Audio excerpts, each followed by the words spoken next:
Once again, I'm Albert. I'm the Celebrate Recovery Pastor here at that church. I want to take just a minute to introduce somebody that's just special to me. Really just cool to have her testimony here tonight. Just the opportunity to catch it before she runs away with it. And to know that we'll know where she's at and we can always come get her. Amen. But I want us tonight to focus on what God has done in her life. I want you to look and see where God is apparent. See, the Bible tells us to testify that what God has been doing. If you've seen me on Facebook, some of the things I've been posting, I've been talking about, you know, when you say kid or you say child, both words mean the same thing, but they can sound so far different, don't they? Isn't that the same thing that happens with some of us? Even if we're Christians, we come on Sunday, or if we're out doing the things we think are right, we walk this walk, but it's not matching our talk. Or we're talking about a walk that doesn't match, right? But how personal is it when someone stands up and says, this is what God is doing in my life, and this is how he's done it. Amen? I mean, how can you, it's like, wow. So Tina, would you come on up? Tina Thomas, you want to come up and share a testimony with us? We're going to give you a sunburn. We're going to give you a sunburn. Maybe it's just me because I'm, you know. Is it hot up here? No, it's just me. Okay. How about you have this? Thanks. I already have my crying napkin, so if you'd like to get yours out now, you can get it out because I'm a crier and I will make you cry. No, I'm kidding. Just kidding. So I'm supposed to introduce myself, but I think that was an awesome introduction. My name is Tina Tomlin, and I am a believer who struggles. Amen? That's right. There's a lot of things. And I was asked to write a script. Nancy, I don't know where you are.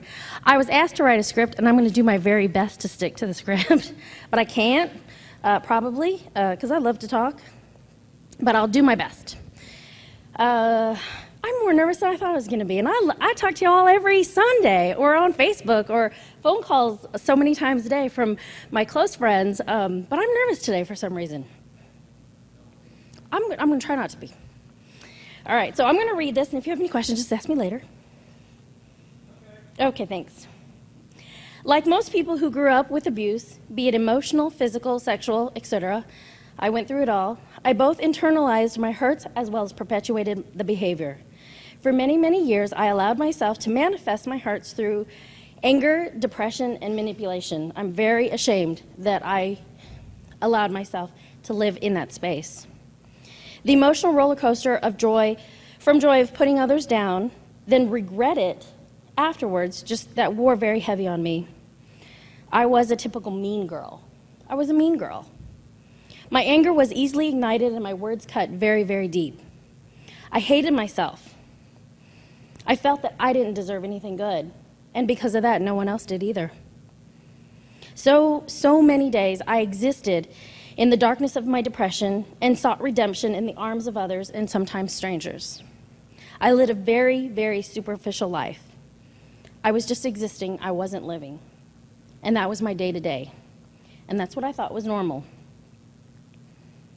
One day at work, I was probably talking bad about somebody. I was probably talking behind somebody's back. I was probably judging someone.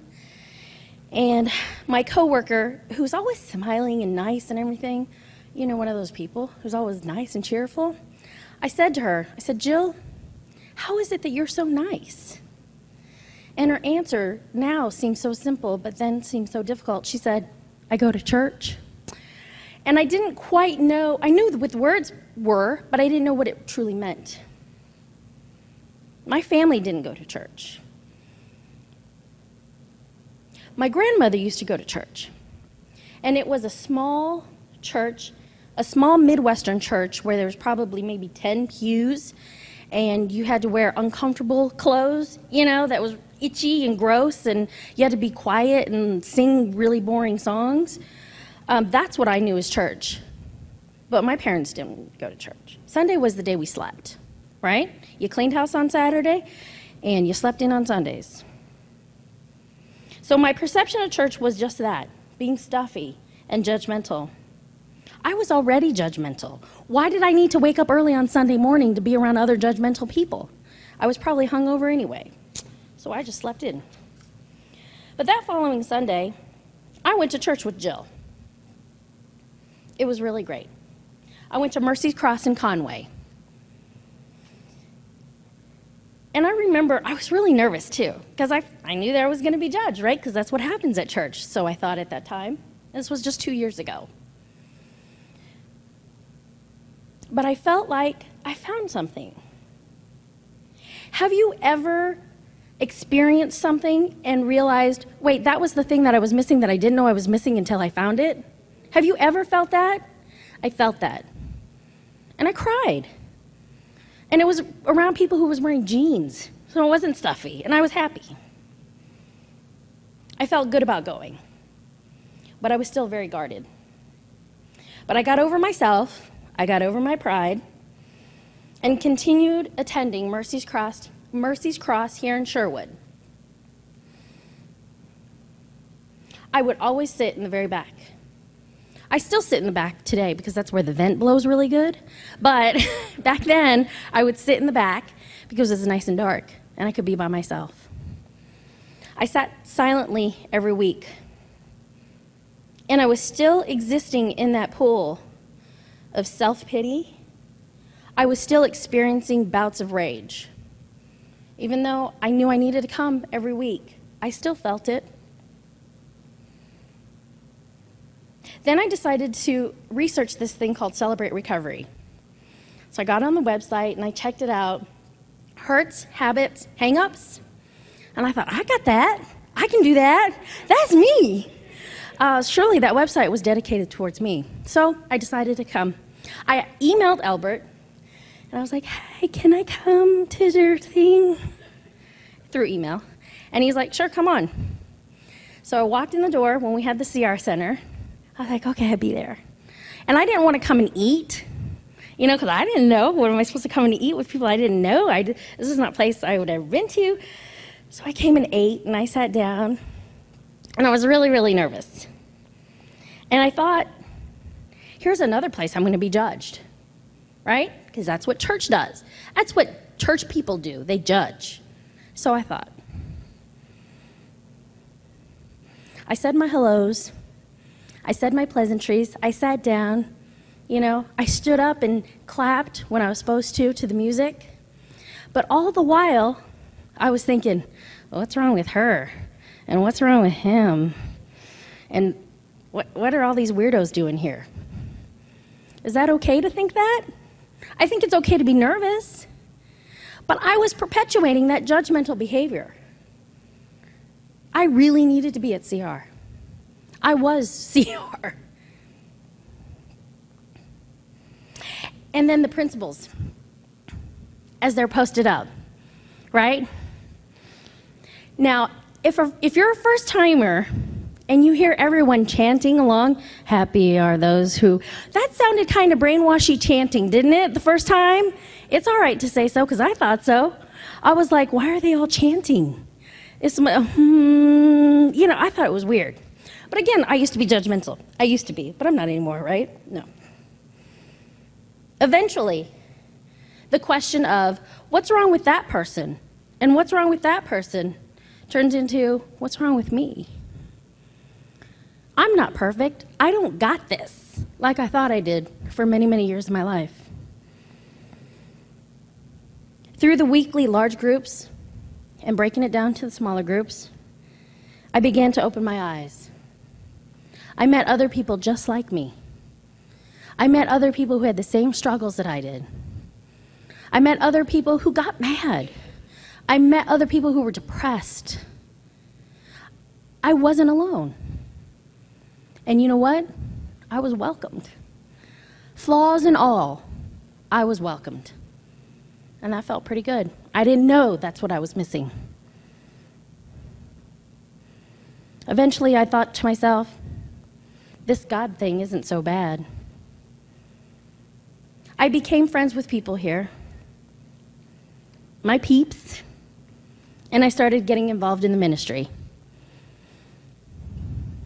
I was helping out doing the worship guides, and I was here every week, and I was on the road to becoming a leader in CR. I loved it. I found my place. I wasn't such a weirdo after all. And I wasn't so alone after all. We're all God's children. I was welcomed, not judged. Once again, I thought, this God thing isn't so bad. I was accepted and not rejected. And I thought, this God thing isn't so bad. January of 2010, I made the decision to be baptized. And I was nervous. I wasn't going to do it.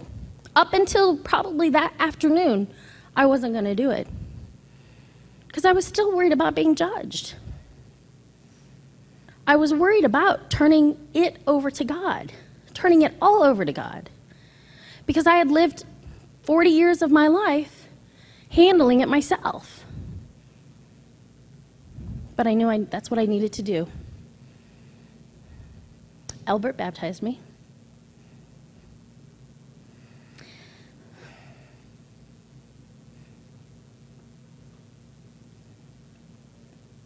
As I emerged from the water, my sins were washed away. God forgave me. God saved me. It was He who I was to live for, not for me. This God thing isn't so bad. And today, I'm sort of a nice person. That Mean Girl chapter is starting to close. This God thing isn't so bad. I turned it over. I turned my life over to God. And I allowed Him to guide me through His plan, whatever that's going to be. And day by day, I have to ask God, is this your plan? Am I doing the right thing? But honestly, this God thing isn't so bad. So today, I stand before you, and I can testify that I am living, really, really living. There is light with dark. There is hope with despair. And there are smiles with tears. I live for God.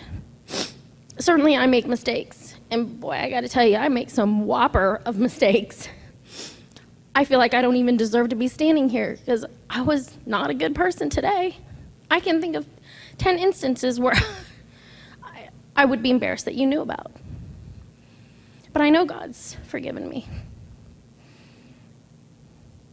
But this new me, I know I'm forgiven. I know I'm saved.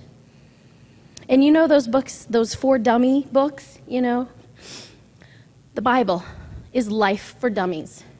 And I use that just for that. I know it's going to be okay. I know it's going to be okay. I strive to be the hands and feet of Jesus and to surround myself with others who live that life.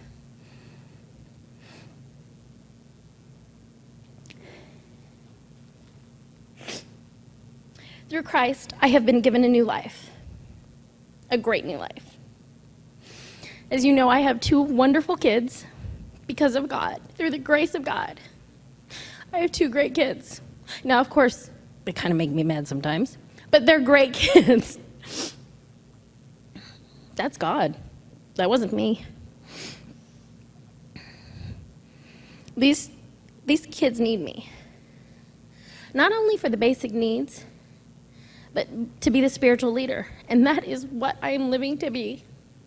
And I make mistakes, and I will take 2 steps forward and probably 3 steps back every day, but I'm going to keep trying. And I want to show them the unconditional love, grace, and mercy that God has shown to me once I became a Christian, once He became my personal Savior. I take my job very seriously as being their leader, my children's leader, and showing them who God is. And sometimes that's what it takes, I think, is having kids to show you God's patience, right? And God's mercy. That's what I've learned. By no means do I stand before you tonight proclaiming that my life is perfect, because it never will be perfect. And things do go astray. But I can be witness to God's work. He loves, he lives, he forgives. This God thing isn't so bad.